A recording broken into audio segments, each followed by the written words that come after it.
Now watch this turn. Indicator left, down the slope.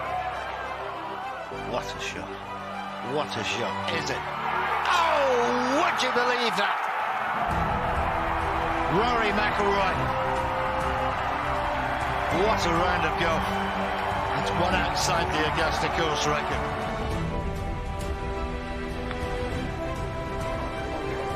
Here it comes.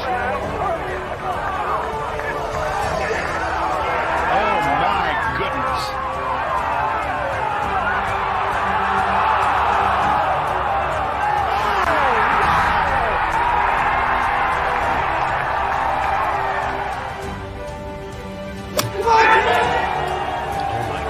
This is way more aggressive than I anticipated. Oh, man! What a shot!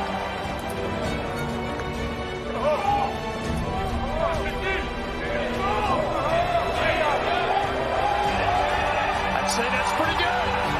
Whoa!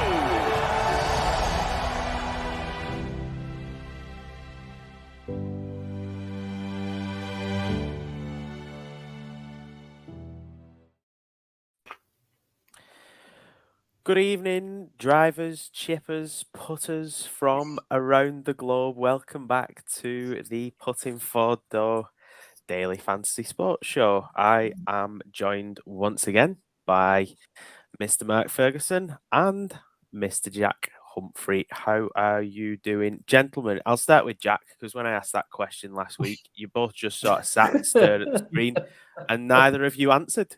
So I'm going to take the courteousness out of it.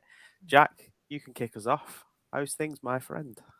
I'm good, mate. I'm good. Apart from nearly slicing my finger off today at work, as you've seen. But yeah, I'm pretty good. It's oh, Mark, it hurt. Trust me. It was a brand new. This is what everyone's here for. They want like Jack's little story at the start of the pod. It was a brand new Stanley blade, and I swiped it across my finger, and I took basically the corner of the skin of the finger off, and I was just like, whoa! So yeah, it's quite lucky today. Paper cut, I thought. Yeah. I saw the It does not feel like a paper cut. I'll tell you that now. There was a lot of F words coming out of my mouth. So you're on a bad run of luck at the moment, Jack, with work, and an injury. Yeah, well, I just like injuring myself. I enjoy doing clearly. it.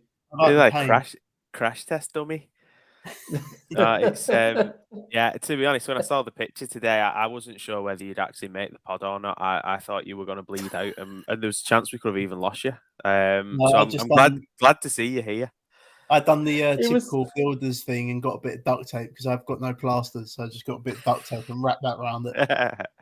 It worked. If people actually saw how small the blood was on that photo, they would know exactly what Nick's doing there. It's I can't believe it. I think my 5-year-old deals with these injuries better than you, Jack. Yeah, for anyone who's concerned about Jack, he wasn't bleeding out. He's absolutely fine. He has got a little bit of a cut on his finger though, and it I had to zoom in. I had to zoom in on the photo to see what the issue was. It's like look, it was a fresh. Literally, it'd been like I don't know, like 5 mil closer, and it just took my finger off. It was that fresh the blade. So yeah, I was lucky. You never struck me as a dramatic type, Jack. You really didn't. But there you go. Mark, I assume you're injury-free in your world of cotton bud. Indeed.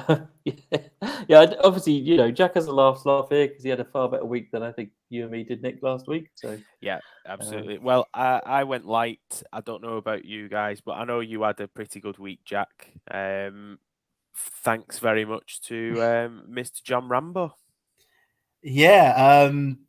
Thank you, Mr. John Ram. I went to bed winning about $10 and I woke up a little bit richer. So it was quite nice. Interesting stat about Morikawa that I'm going to bring up on the pod now. That is the 4th time Morikawa has blown a 54-hole lead. Does he have a bit of a bottle job about him all of a sudden? I know he's won the Open in the past. He hasn't won in a long time. How big were the other leads, though? I mean, this was a spectacular This was it was a failure. spectacular collapse. I mean, obviously, I woke up the next day. I saw bits and pieces of it, and I mean, he chipped from one side of the green to the other on one hole. Just it was a spectacular collapse, and you know, credits to John Rahm for shooting that 10 under. But I put it on Twitter on the Saturday night. It's like the only way Morikawa loses it is if he shoots 2 under or less. He shot 1 under. Like you can't. God. That was the only way he lost it, and I mean it was just madness. But yeah, I hit the chalk, and John Rahm come through eventually. It wasn't looking good for a long time. I mean, he started that last round with a bogey, John Rahm on that. Yeah. So like, and then he still goes and wins. Amazing stuff. I worry for Morikawa how he bounces back from that. That was an almighty collapse.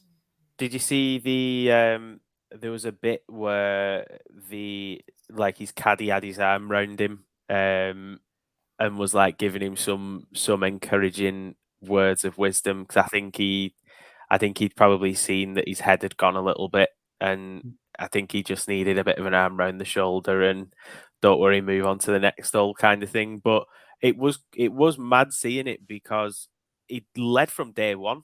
And I remember us even talking about him on the pod and saying, you know, if he turns up and he plays the golf he's capable of, he's cheap at the price, because he was cheaper than the likes of Rahm and Scheffler and Justin Thomas. I think he was 5th or 6th on the list, but I think, like you said, Jack, you sort of wanted to see it from him, and the first 3 days was like vintage Morikawa, and then that final day, it was just like, I only tuned in halfway through, but it was just like, oh my God, like what's going on here? I said if I needed to see it, and if he burns me, he burns me, and I thought he was going to burn me on the Saturday night. I thought that's it, it's game over. It was astonishing. It really was. He played some really, really good golf for the first 3 days as well. I watched quite a lot of the golf, even though it was on stupid late, because it's in Hawaii. It's like 11 o'clock at night over here, and it's on. Yeah. It's nuts, really. But yeah, it's almighty collapse. But credit to John Rahm. If you played Michael last week, you would have cashed quite well, I think. The only one that sort of let it down was Victor Hovland, who was chalk as well in the middle. He had a good last day. I think he shot 7 under on the last round or something like that, Victor Hovland. But KH Lee come through, got a top 10 there. I had a little bet on that as well, so 13-5. So yeah, it was a good week, good way to start the season, and my record of my what do you call it? My models where I'm doing the 32 rounds keeps going on. It probably failed this week now, but it does keep the train. Will fail eventually. Yeah, but while it's working, point. it's going to keep rolling with it. I think by the way, on that Morikawa thing, I think the fact that he faced up, talked to the press afterwards and stuff, he didn't hide behind anything. So I think that gives me hope that he's actually going to bounce back from this at some point and stuff, because he's just a quality golfer.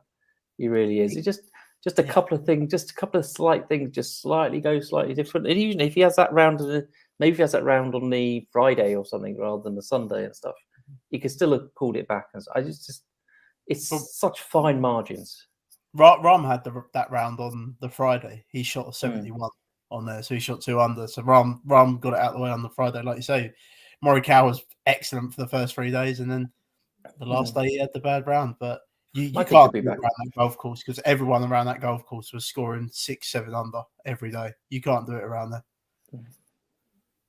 I think Kapalua came, I think we can probably agree, came as advertised as well. We knew it was going to be a high scoring event. It's exactly what it was. I think the only surprise for me was that after day one, Billy Horschel was 3 over. Like how can you even do that on that course? I fancy myself on that course to probably go around in level par. If that's a bare face, like I would probably be 20 over at minimum. That first hole was a joke. Did you see the first hole? Every time they were teeing off, it was hitting the downslope and then just going straight into the rough. Roll it. Yeah. It's just absolute joke of a hole. It's just silly. And back to your Horschel comment there, Nick, we're going to get onto something that I've seen on the Twitter sphere about Mr. Horschel. And this week we'll get onto that in a bit, though. Interesting. Before we do get onto that, I had a DM this past weekend as a question for the show, and the question was: is the rumor true that you are setting up your own OnlyFans, Jack?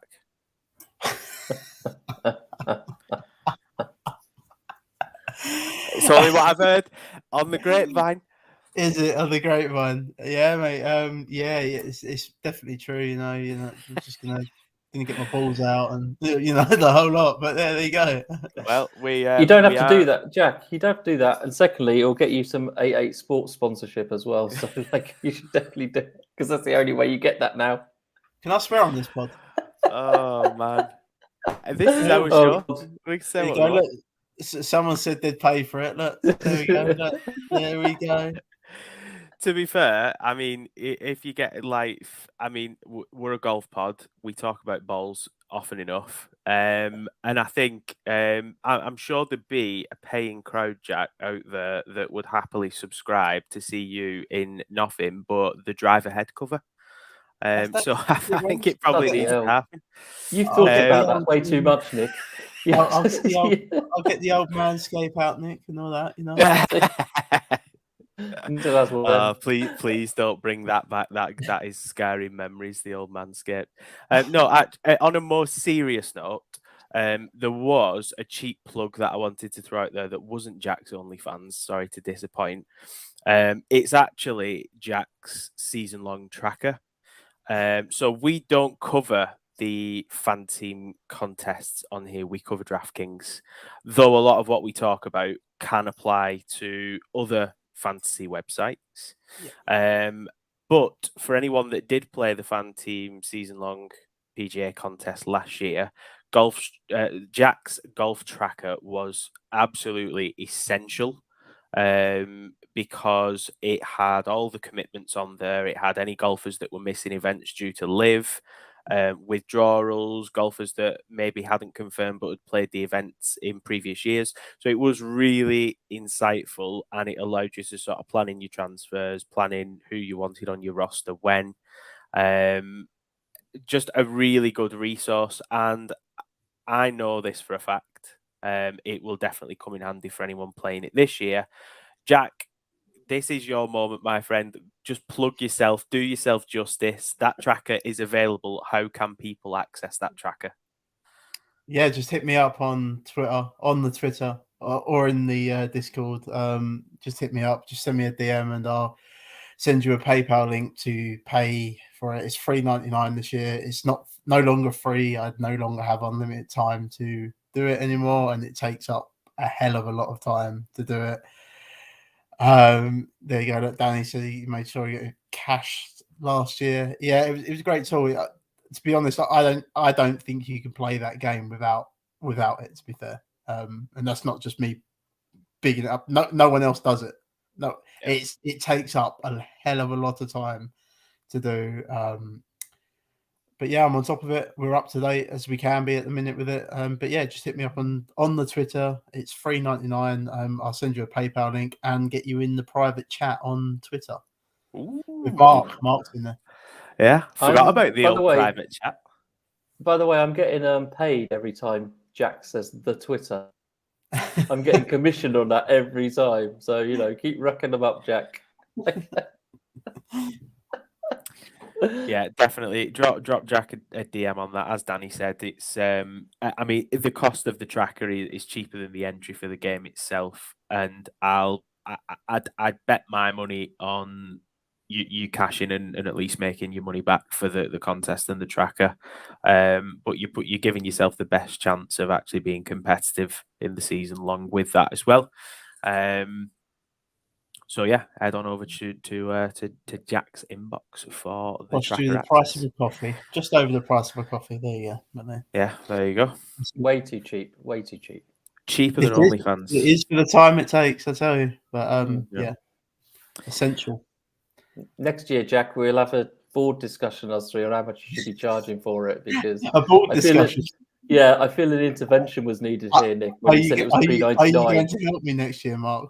No, I'm not going to do any work. I'm just going to tell you should put your price up. because $3.99 is just ridiculous. Absolutely ridiculous with the amount of work you put in. Absolutely, I agree. Cheers, mate. Gents, we'll move on to this week's contest then. So the second of the Hawaii tour, if you want to call it that, The the 2 Hawaii weeks. swing.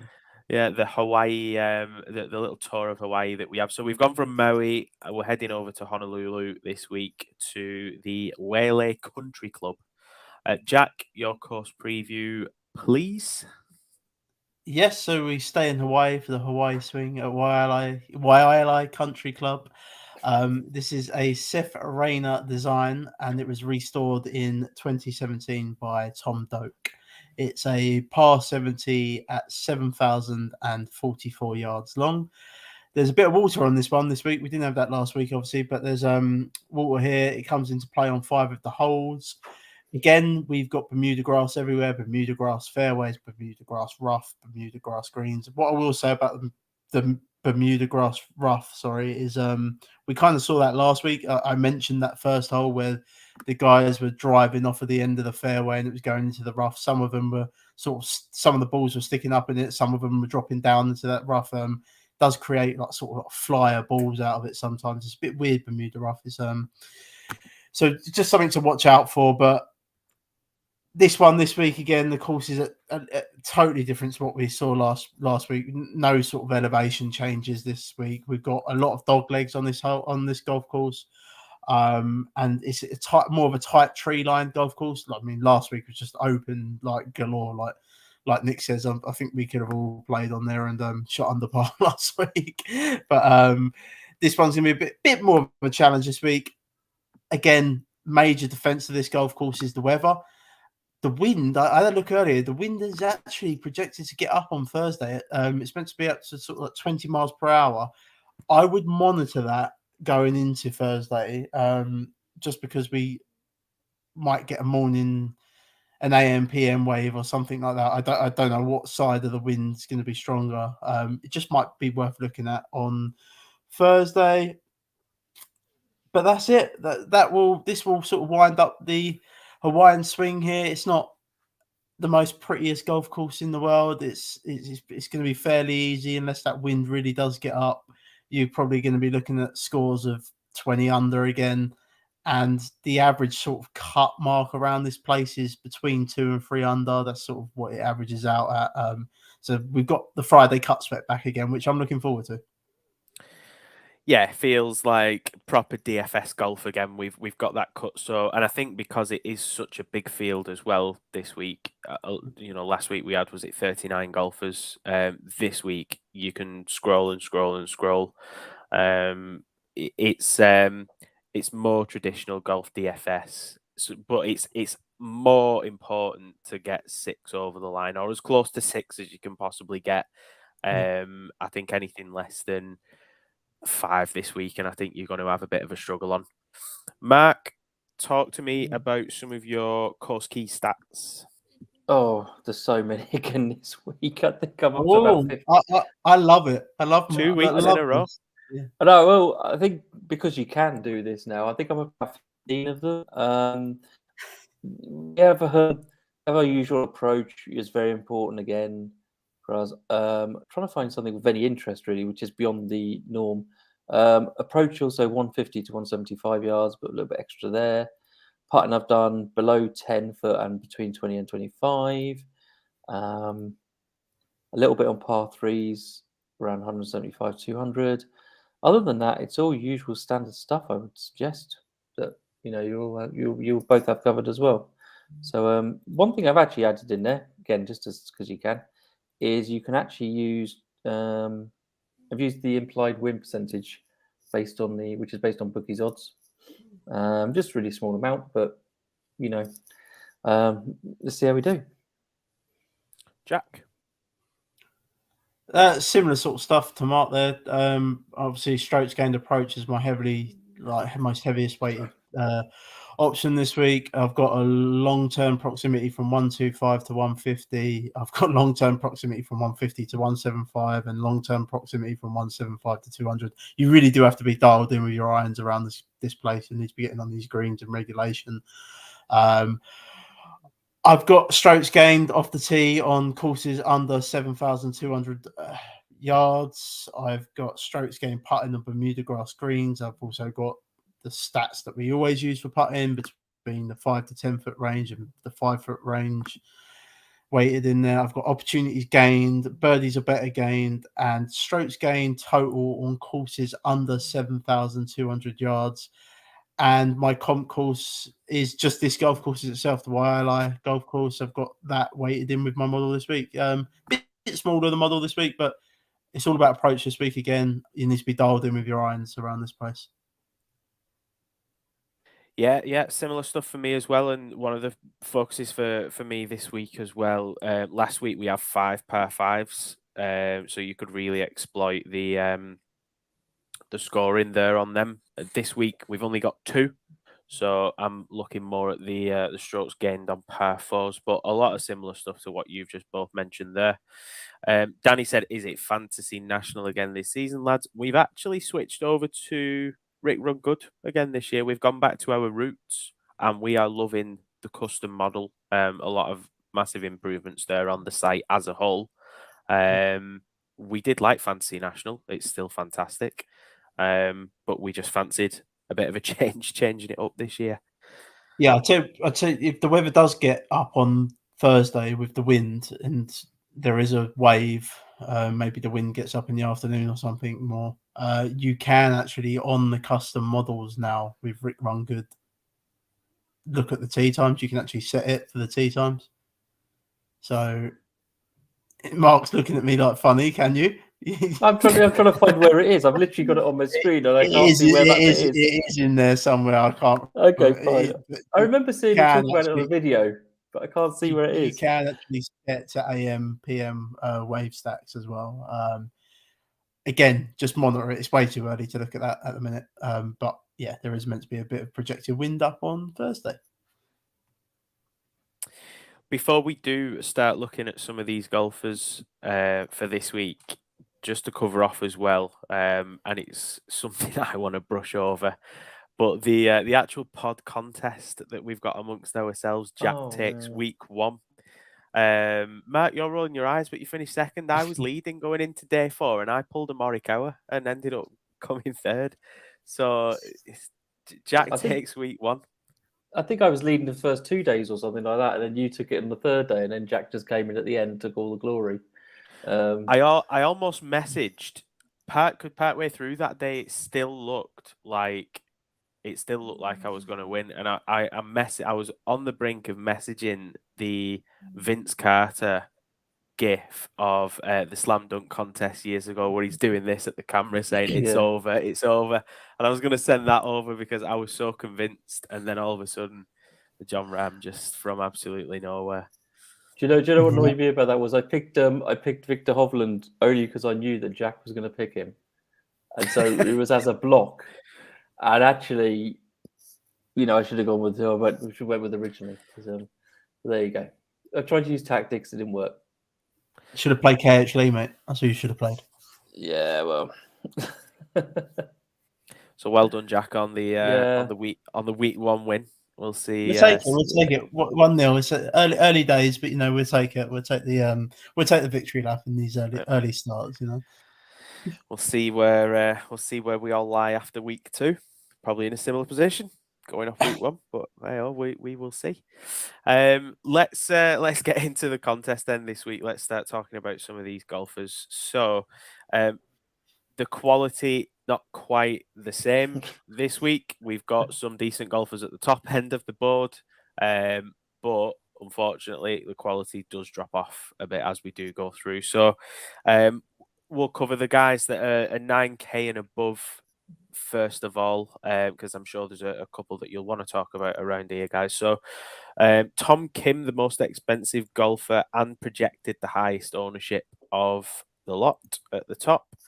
Sung Jae Im at 10,300, Hideki Matsuyama at 10,100, former winner, of course, of this event, and Jordan Spieth at 10,000, our quartet of 10k range. And then we've got below that Tom Hoagie, Russell Henley, Brian Harmon, Corey Connors, Billy Horschel, Keegan Bradley, Maverick McNeely, and Taylor Montgomery rounding out the 9k range. I'm going to come to him first of all, Jack, because I know that you said you've got a bit of a Billy Horschel mention from what you'd seen on the Twitter sphere this week. Obviously, there'll be other golfers that you're going to want to talk about in this range, but tell me about Billy Horschel. So Billy Horschel obviously had that nightmare start last week, didn't he? 3 over par in the first round. He sort of pulled it back over the weekend. But there's a statement that he made on Sports Illustrated. I did retweet it earlier.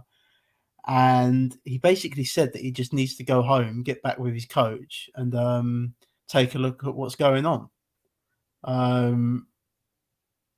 So they were kind of indicating that there might be a withdrawal coming.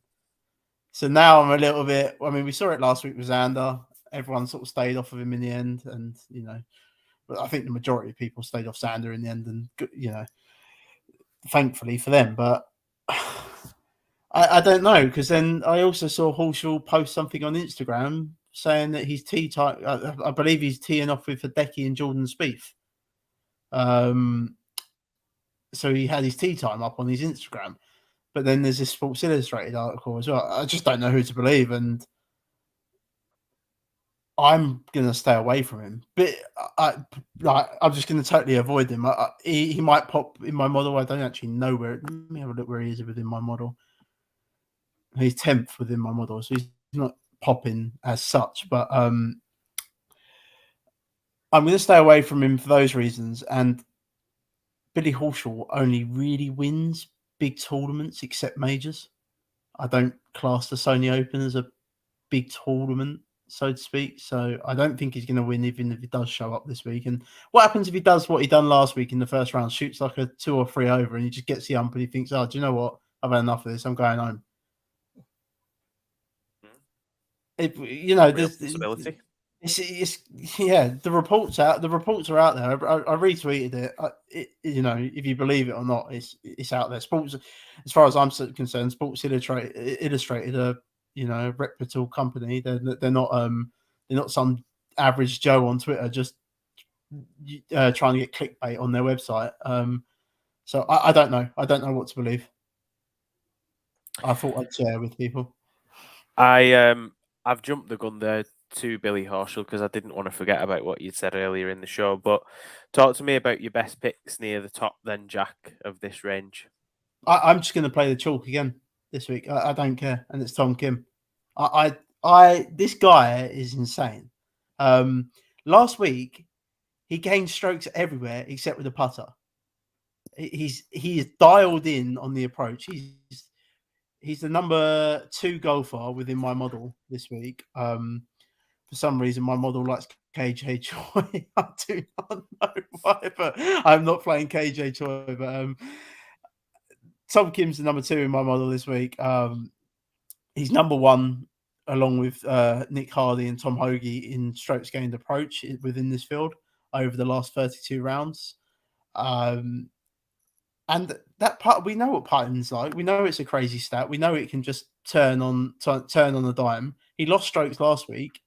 Who's to say that he can't just regain them this week? I'm just going to play the chalk at the top. This kid is so good. He's really, really good. Like I shared with you two that golf shot he hit. I think it was on day 1 last week, where he must have been about 150. It's absolutely insane. He really is the next coming Tiger Woods. He's like going to be that good, and I'm going to play him. Tom Kim sees him. Yeah, I can't blame you for playing him. He was fantastic again last week. He's in great form. Mark, any advance on Tom Kim? He's fourth in my model, although common sense tells me he should be a bit higher than fourth. Number one is and it's in this range is Brian Harman, and it looks like he's going to be very popular as well. It's funny. I write on my notes for the show before I run my model to see it, and didn't Brian Harman wasn't on my notes at all. He didn't see it stand out at all.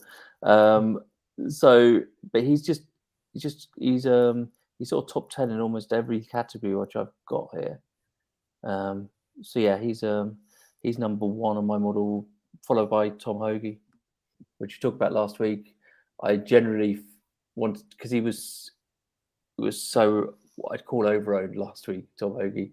Yeah. But he came third. And as we spoke about, I don't know if you did it on the show necessarily, but in private, you had to be almost near the optimal to do very well last week and stuff. So the fact I faded a guy who came third didn't help me. But he's second in my model this week, so he's had a.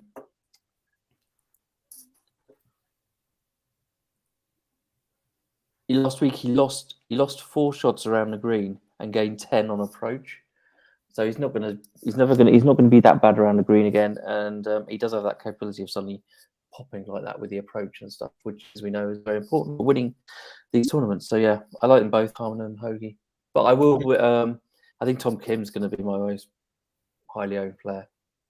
Are you not worried about Hoagie? I like Hoagie myself. He's popping in my model. Are you not worried about this thing with him where he went back to the States to watch the college championship game because he went to TCU that was his college. Are you not worried about it?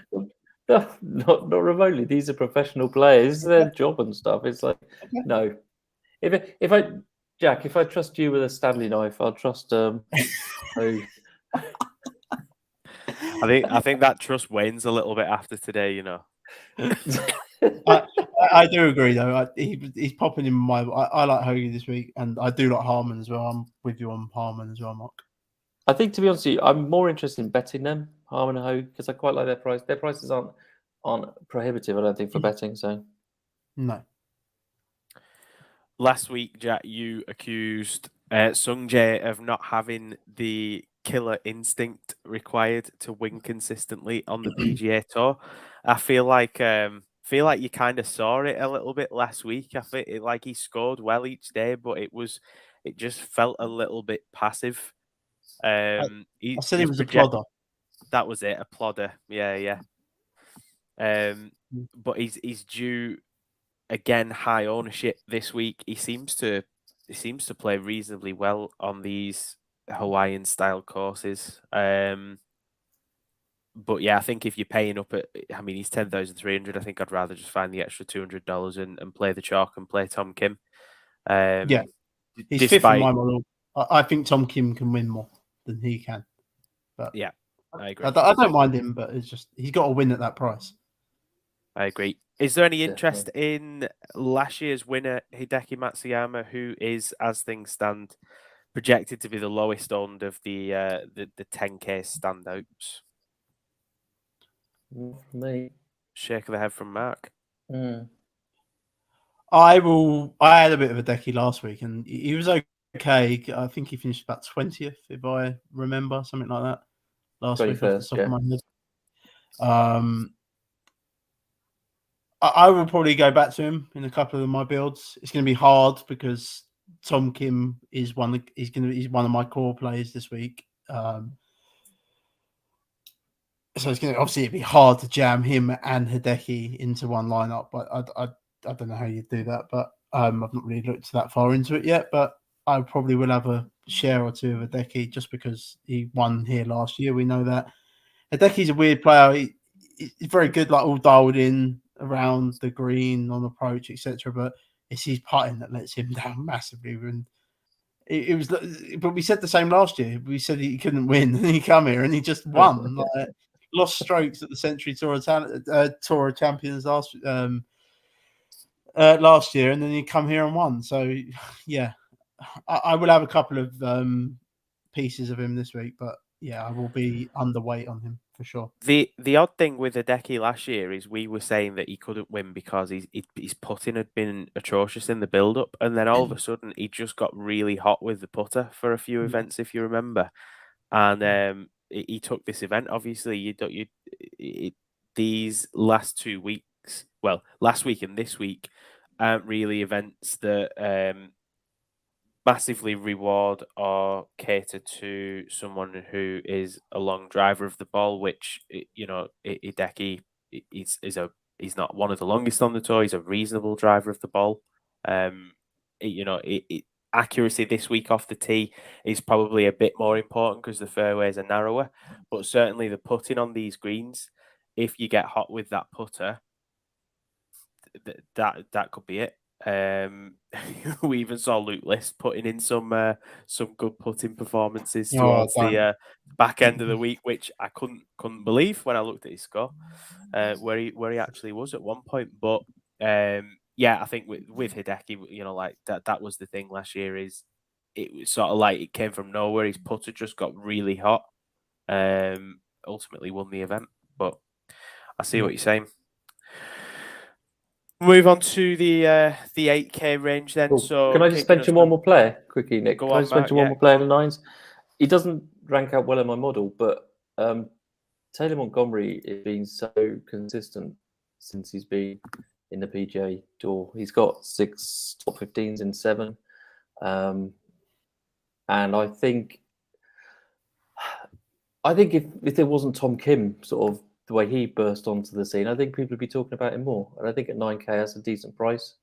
I think he's good value. I think he's almost guaranteed to make the cut. That doesn't come back to haunt me now. I've said that, but I think if it'll be him and Tom Kim and Taylor Montgomery will be my 2 highest roster players. So I just want to make a shout out for him. He's kind of got a really high floor as well, generally speaking. If you look at his sort of strokes gain distribution. I don't. What's his ownership looking like? I haven't seen that yet. His ownership is projected ownership at the minute is 18. So yeah, it's quite high. Okay, so quite high and stuff. Yeah, but I think he deserves it. I really think he deserves it. He does. He's second in this field over the last 32 rounds, strokes gained putting. So yeah, I'm with you. I do like Montgomery myself. And I will certainly have a few shares of him this week. No. Before you do move on, Nick, any interest in Russell Henley? I'm not going to try and make a case for him, but he did come second last year here, and he blew it really to a decade. Another one where he had a good lead, and then the decade just come through the field basically. So I don't know. Anyone got any interest in Russell Henley? He's third in my model, but he's so boom or bust. Yeah. He's got terrible floor from a fantasy point of view, but he does have that ceiling. He does have that real upside as well. But yeah, he's third in my model at the moment. Yeah, I think it's the kind of course that caters to Russell Henley because his strength in his game is very much around sort of his approach play and his ball striking, but his putting has been torrid in recent events. Really poor. He loses a lot of strokes putting. Probably not for me, but I can see why. Like I can see why people would play him. Might have a little sprinkling of him. Might have a little sprinkling because the course does cater, I think, to his game. Most definitely. The 8K range I do like a lot. Well, let's talk about that then. So we've got I'm gonna mull at a name here, but we've got Kyung Hoon Lee. KH Lee. I'm going the whole hog. I'm going to honour the guy, and I'm going to give him his full name, Kyung Hoon Lee. We've got Adam Scott, we've got Cameron Davis, we've got JJ Spawn, we've got Keith Mitchell. We have Siwoo Kim is back. We've got Christian Bezudenhu, and we've got Andrew Putnam, and we've got Emiliano Grillo in the 8K range. So, Jack, kick us off. Oh, there's so much to like in this range. I'm going to have a heavy dose of golfers within this range across my builds this week. the second of my core players is here as well, and I'm going to my favourite Aussie in the field, and it's Cameron Davis. Love what he done in the fall. Had a really good full swing. Where is it? Where is it? Sorry, I've lost my stat that I was looking at. It's strokes gained total. He's third in this field in strokes gained total on courses under 7,200 yards long, which was something I was looking at within my stats. This, to me, sets up to be like a perfect golf course for him. I believe he was... This golf course is similar to the RBC Heritage with the tree lines. Obviously, his coastal sort of element to it. You got a lot of dog legs, and Cameron Davis, I believe, come fifth at the RBC Heritage. He was fifth or sixth. I know he was within the top. I know he was in the top 10. So this seems like a track that he'll like. I'm happy to play him here. So yeah, he's my second piece of the core three this week. Mark? Yeah, Cam Davis was my favourite in that range as well for his consistency as much as I think. One miscut since last summer. I've got Andrew Putnam's quite high up in my model at 8. Yeah, that was really it in this range. I've not got as many. I'm more enthusiastic about the 9s than the 8s. Unfortunately, it's easier to afford the 8s than it is the 9s to get more of them in your team. Yeah, that's where I am. Cam Davis was my player really from there. I will probably go back to KH Lee as well. I was really impressed with what he done last week in a really strong field. Seems to be a bit of a vibe around KH Lee since he's come back from that President's Cup. Obviously, all the Koreans perform well there. And I know it's what I mentioned last week with him. I know he can win when the scoring gets to like 20 under. We've seen it before at the Byron Nelson twice. Like I say, I know KH can win in a field like this, and when the scoring gets to stupid scores, so to speak. So yeah, I'm quite happy to go back to him. JJ Spawn, shout out. We said that last week when we went down to sixes. If you played JJ Spawn last week, you would have been very happy with the return that you got. The only thing that worries me about him this week is his course history here. The last 3 years he's been here, he's missed a cut. I think he's a better golfer now than what he has been in the last sort of 3 years. And we know he can sort of get hot with a putter like he did last week for a couple of the rounds. So I don't mind going back to JJ Spawn. And it also seems like a Siwoo Kim golf course this as well. It just does. You need to be dialed in with your irons. Like I say, there's a vibe with these Koreans at the minute, and I think you could play all 4 Koreans. Play Kim up top, play Im, play Siwoo Kim, and play KH Lee, and then see what that leaves you with at the end. There's a vibe with the Koreans at the minute. They're in form, and for me, this does seem like a Siwoo track that he could do well on. He's the sort of golfer who just suddenly comes out of nowhere as well. Victory or top 5 finish. He's actually 5th in my model, which I kind of been dismissing. But thinking about it, yeah, he's the sort of player out of nowhere who just suddenly. And he's more consistent now than what he used to be. Like he used to be one of these boom or bust golfers. Like 1 week he'll come first or second, then the next week he'd miss the cut. That's what he used to be. He hasn't missed a cut in the last 8. So no, exactly. Yeah. So to me, this seems like a Siwoo track. He's pretty high up on strokes gained approach within this field. I've got him 8th in that in the field at the minute in strokes gained approach over the last 32 rounds. That is, sorry.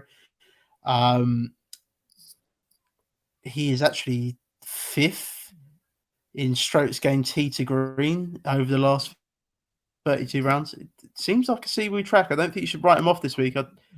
Honestly, I think you could play all them 4 Koreans and then see what it left you with. I don't know what it would leave you with. I think you'd have to dip down to 6,000 range, but I think you could play all 4 this week. Yeah, I think. Do you know what? I quite like Seabez here as well. He's finished the year quite strongly with some good performances on the European Tour. Notoriously, he is a good, consistent putter. And again, another golfer who a lot of his game is, like around his approach play and stuff like that. Quite a steady golfer. He's probably, I think, not someone who I would put forward to win. But I like him in this range at the lower end of the eights. But I do think there's probably some guys in this 8K range that you've mentioned that have got a higher ceiling as well. So pros and cons, but I like Seabez there as well. Quite a good, that 8K range. There's quite a few names in there. It's a nice one. I do like the 8K range quite a lot. You can't do the four Korean lineup. Well, you could, but you'd end up with 6,100 players. It's impossible. I just tried it. We'll move on to the sevens now. I'm not going to go through everyone in this 7K range because it seems like infinity golfers. There's about 15, 16, maybe even 17 of them. Wow, I'm scrolling here, maybe even more. Mark, you can start us off. Who is your favourite pick in this 7K range within your core? I'm torn between two of them, Alex Smalley and Will Gordon. Alex Smalley last 3 times out has been tier 11, T4 or T5. Will Gordon is just a cut maker. I don't think at this price, I'm not, and he is capable of a top 5 finish as well. So they're my two, but there's quite a lot here. There's quite a lot I quite like, Ben Griffin, Grayson Sigg as well. Yeah, Ben Griffin I quite like. Yeah, I can see being, playing a lot of these players allows me to play up for a couple of more expensive ones as well in lineups. Yeah, mainly Smalley and Gordon, my top two. Jack. Sorry. I like Nick Hardy in this range. He's number one over the last 32 rounds with Tom Hogan, Tom Kim, as I mentioned earlier, on strokes gained approach. He's actually really high on strokes gained total on courses under 7,200 yards. I'm just adjusting my model so it lets me know where he is in that, if it's going to do it. Where is he? He's 9th in that stat as well. So, yeah, he's been really good. It's, the course history here, he missed the cut last year. He was 14th the year before. I don't mind playing some Nick Hardy there.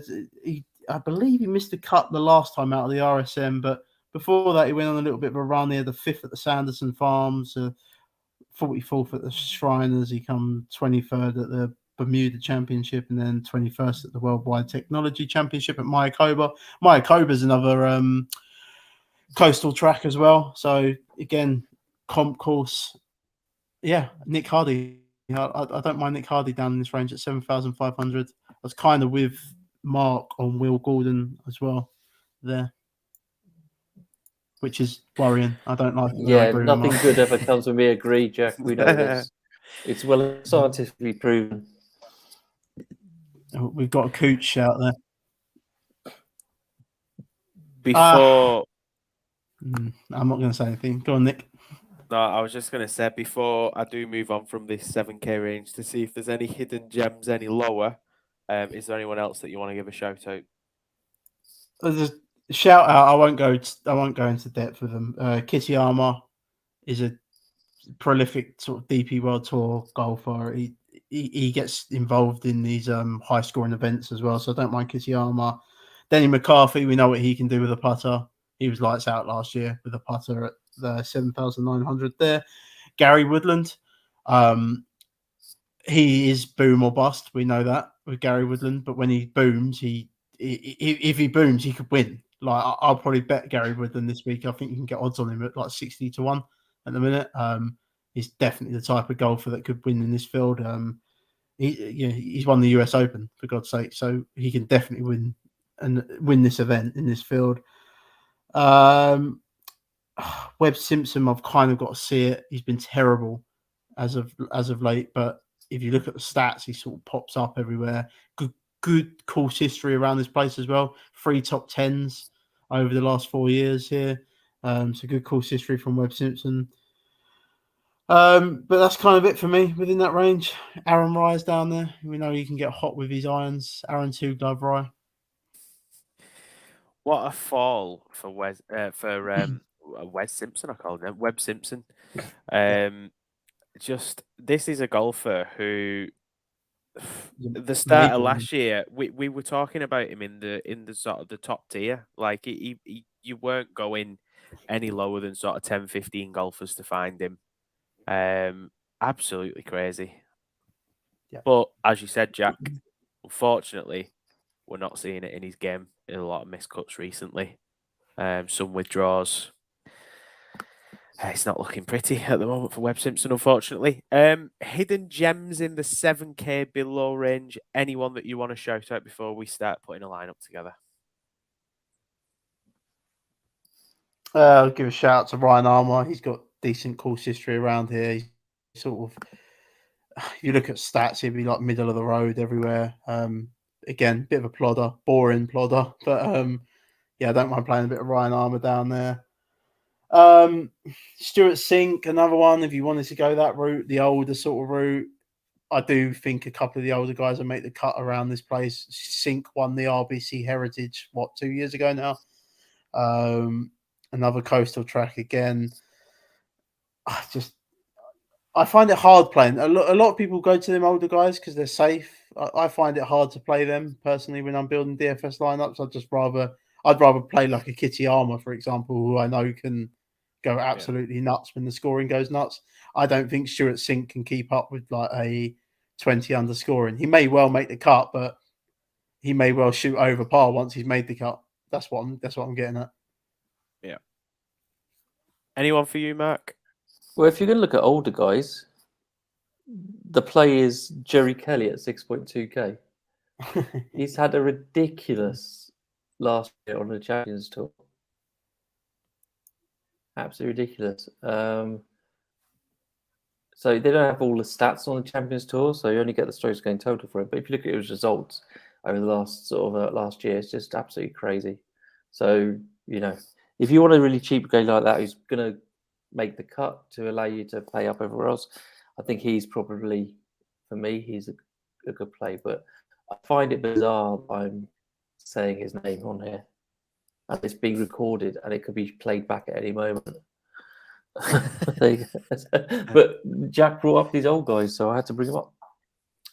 Just quick ones as well. Ben Yan, again, not really going to pop up within your models or anything like that, but he's another one of them Koreans that can go low in the low scoring events. Plays a hell of a lot of golf. Done well on the Corn Ferry Tour last year. He come fourth at the Fortinet Championship earlier on last season, so don't mind him down in this range at 6,700. Nakajima is he was the number one rookie. And he's got that 12th there at the Zozo Championship, which was a decent field from what I remember. So again, these are just random guys that I'm putting out of the hat. I don't think I need to come down here with the way I'm going to build this week again. Kind of similar to last week. I don't think I need to come into this range again. Yeah, that's fair enough. No love for number one on your model, Jack KJ Choi? No. Hey, you can fit him in with the careers. On the Champions Tour. He's not been doing too bad. That's why he's popping. That's why he's popping, because Rick Run Good includes the Champions Tour stats. It's not. No, I'm not. I'm not having it. Yeah, the only other players that caught my eye down here, Michael Thompson's not got bad course history here, as has Nick Taylor. Neither of them particularly pop in any area, but they don't really massively lose strokes or gain strokes anywhere. So again, just steady eddies. I guess we'll throw some lineups together. So we might as well we'll kick off with a bit of a stars and scrubs. We'll throw Tom Kim in there. You both seem to quite like Tom Hoagie. Yep. So I'm going to throw him in there as well. We're going to have to come down a little bit here now. So In that 7-4 range. Sevens.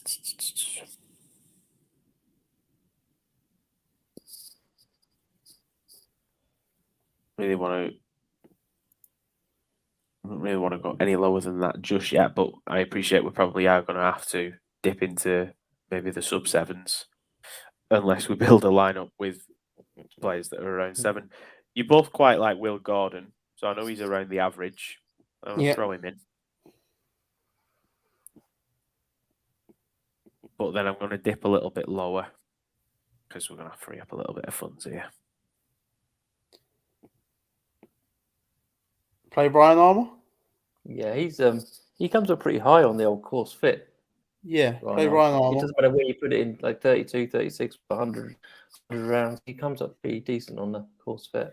It still doesn't save you quite a lot. Though. 7,000. No, it doesn't. I ideally want to try and maybe get ourselves back up if we can into that 8K range. So come down again. Maybe go to KJ Choi.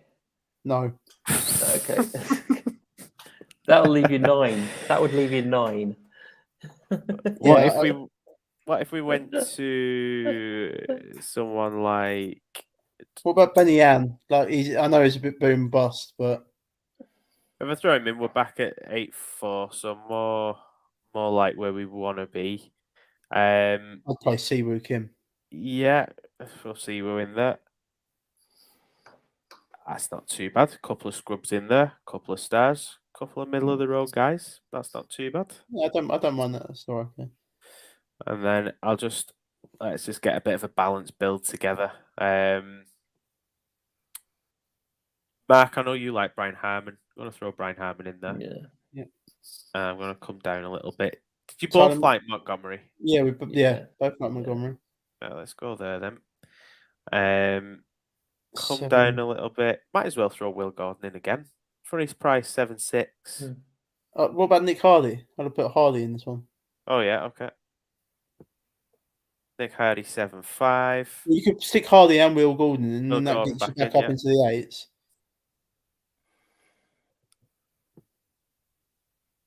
Cameron Davis. Yeah, I like it. And then we're back in the 7s again. I So don't mind Poston. There, we didn't really talk about Poston.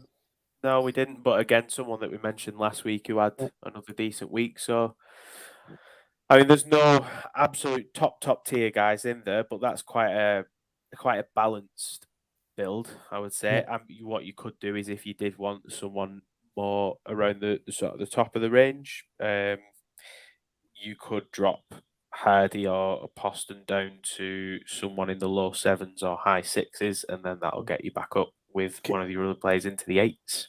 Can we do my Korean build quickly, but without Sungjae? Let's do it. So let's do Tom Kim, KH Lee, and Siwoo. So that leaves you 7,500. Drop down for the ultimate boom bust Korean Benny Ann at 6,000. What is he? 6,700. That gets you back up to 7,900. Mr. Clutch Putter himself, Denny McCarthy? Or do we stick Kitty Armour in? Because we know Kitty Armour could go low, and then that probably, what will that do? Get us back up to the 8s, won't it? Kitty Armour gets you back up to Seabez, or if you throw Denny McCarthy in there, you're not really sort of getting much there. You like Seabez, didn't you? Yeah, I quite like Seabez. Yeah. Right, so stick Seabez in that lineup. There we go. The Korean build. The Korean build. That's not completely Korean, but that's okay. That's okay. We don't need. I like that lineup. Apart from Seabez, I don't think I would take Seabez out and play. I think I'd play Putnam. I've got Putnam in that. I'd probably play Putnam over Seabez. Throw either in there. Yeah, I like it. Nice build. Very good. Very good. Nice one, fellas. That rounds us off for another week. So there you go. You steal those lineups if you like. We will again post out on the old the Twitter. The lineups for this week's contest that we're all going to put in our little interpod league, if you will, just between the three of us. Jack, where can the listeners find you? And Matt, where can the listeners find you? You can find me on the Twitter at Jack Humphrey DFS. I will have us a little newsletter out tomorrow, like I did last week. And on OnlyFans. Yeah, and on OnlyFans. I'm waiting for Marky Mark's bets of the week, so I can put them on the newsletter. Oh, okay. I think I already know who they are. Yeah, you can find me at _SMRF, and definitely not on OnlyFans. Not And yet. you can Anyway. No, yeah, Yeah. not until Late 8 Sport come knocking. And you can find me at Nick of Wigan. But don't DM me or bother me because I'm a busy guy. So do that to Jack instead. Send him loads of messages. Nick will answer any of your DFS fantasy questions for you. Okay. All right. Drivers for dough. I'm putting. Oh, my word. Start that again. Drivers for show. Putting for dough. We'll see you next week.